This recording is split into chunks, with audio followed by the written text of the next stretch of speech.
என்ன வாட பிடிக்கிறீங்க? தூக்குறீங்க? பொன்னி பொண்ணு, பட்ட படிப்பெல்லாம் முடிச்சிட்டு வந்துட்டியாமே, பட்டணம் எப்படி? நாம அரிசி அளந்து போடுவோம், அவங்க நிறுத்தி போடுவாங்க. இன்னும் கொஞ்ச நாள்ல எண்ணி போடுவாங்க. சங்கிலி தொங்குது எங்க கழுத்துல. எம்மாடி ராஜாத்தி, சின்ன வயசுல சித்தாட, இடையில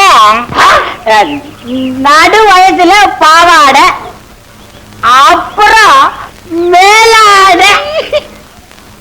இப்போ நீ புடவை கட்டி இருக்கிறத பார்க்கும்போது ஐயோ பில்லா பில்லா ஏண்டா ஓடுற?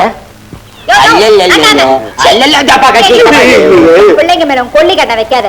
செல்லா, என்ன எங்கேயும் கை வைக்க மாட்டேங்கிற? இங்க வைங்க. மனசு பொண்ணு, ஏன் 2 பேரும் நிக்கிறீங்க? புறப்படுங்க.